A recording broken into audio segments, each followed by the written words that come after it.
Bom dia, querido ouvinte, você que me acompanha nesse momento pelo canal IBE Fortaleza ou demais redes sociais. Aqui quem fala é a pastora Betinha, da Igreja Batista Esperança. Hoje é dia de agradecer a sua companhia, a sua amizade, o seu carinho, essa caminhada diária que temos feito. Muito obrigada. Receba um grande abraço, minhas orações, carinho mesmo do coração e o desejo de que seja um dia para vencermos todo e qualquer obstáculo com a ajuda do nosso amado Senhor.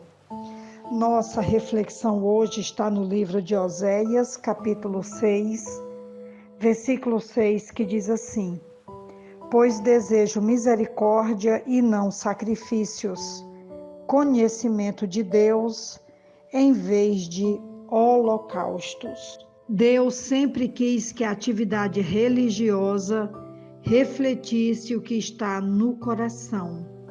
A importância do sistema de sacrifícios que o próprio Deus havia criado não é negada, mas o plano divino para o sacrifício, que era para ser uma manifestação exterior da fé interior, foi definido. Os rituais externos não tinham qualquer significado sem que a misericórdia e o conhecimento de Deus estivessem presentes na realidade interna. O profeta não denuncia os sacrifícios como tais, mas a noção de que uma aderência formal e morta a um sistema religioso seja suficiente para agradar a Deus. Esse mesmo texto de Oséias 6, versículo 6, nós vamos encontrar numa citação em 1 Samuel, no capítulo 15, quando Samuel fala a Saul e ele diz o seguinte: acaso tem o Senhor tanto prazer em holocaustos e em sacrifícios, quanto em que se obedeça a sua palavra? A obediência é melhor do que o sacrifício, e a submissão é melhor do que a gordura de carneiros. Pois a rebeldia é como o pecado da feitiçaria, e a arrogância como o mal da idolatria. Assim como você rejeitou a palavra do Senhor, ele o rejeitou como rei. Uma palavra muito dura que Samuel falou para o rei Saul, e a partir daí Saul passou a estar em grande agonia, porque perdeu a bênção, o cuidado e a direção do Senhor. Ele teve todo um cuidado em promover vários sacrifícios, mas esqueceu do principal, que o sacrifício é uma manifestação interna de um coração que caminha na presença e na obediência do Senhor.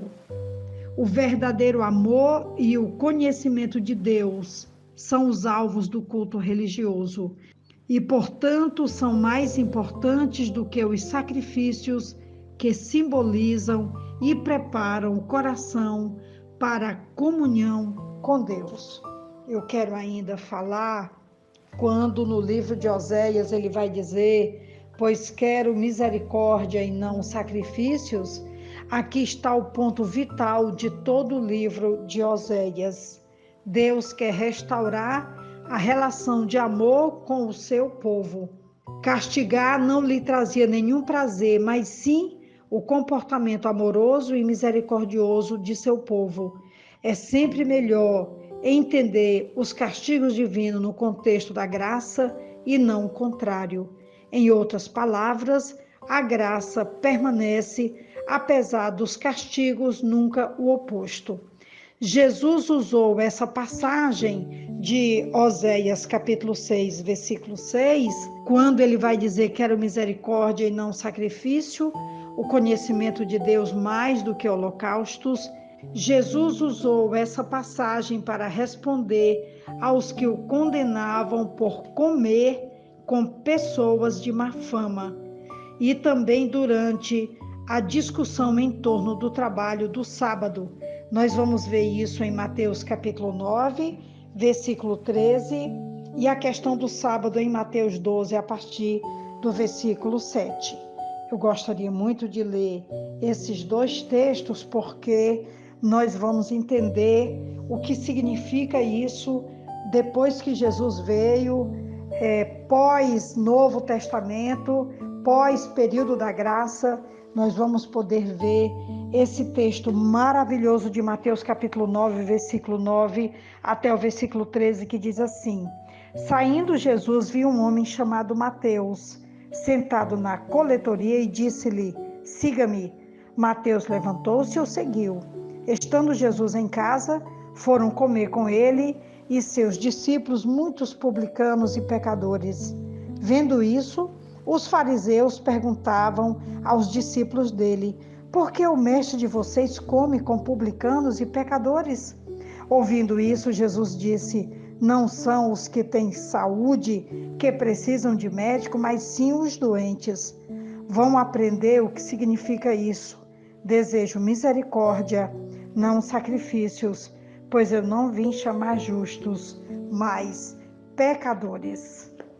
Os coletores ou cobradores de impostos eram vistos pelos judeus como criminosos e traidores. Compravam seus cargos dos romanos e cobravam taxas em nome de Herodes, a quem pagavam uma porcentagem. Os postos de coleta equivaliam aos pedágios ou postos alfandegários. O posto de Cafarnaum ficava na fronteira entre os territórios de Herodes Antipas e de seu irmão Filipe, um homem desprezado por ter se vendido ao domínio romano, de quem nem suas ofertas eram aceitas. Foi chamado por Jesus e se tornou um dos 12 discípulos. Isso afrontou os fariseus, mais ainda por Jesus jantar com aqueles corruptos.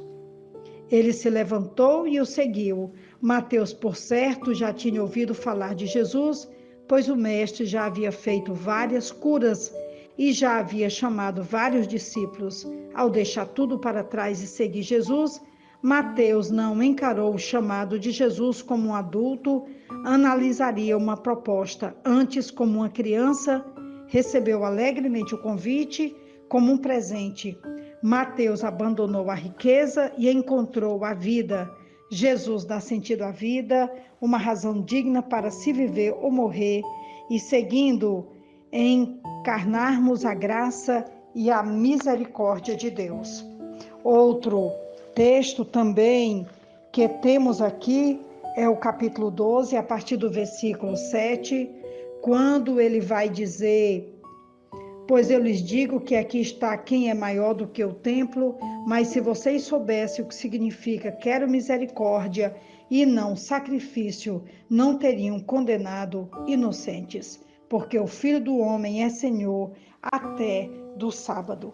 Temos então aqui Oséias capítulo 6, que nos faz um convite para que a nossa religião ela comece pela nossa interioridade, compaixão, graça, misericórdia, amor, capacidade de se colocar na situação do outro.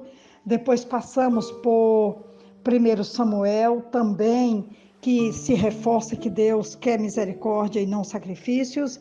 E dois exemplos quando Jesus vai citar tanto o chamado de Mateus como a questão do sábado, porque ele curou um homem que estava doente. E Jesus então nos ensina, na verdadeira religião, o sentido do que é amar a Deus, caminhar com Deus e viver para Deus. E isso passa pela misericórdia, pela compaixão, pelo amor às pessoas que estão em nossa volta.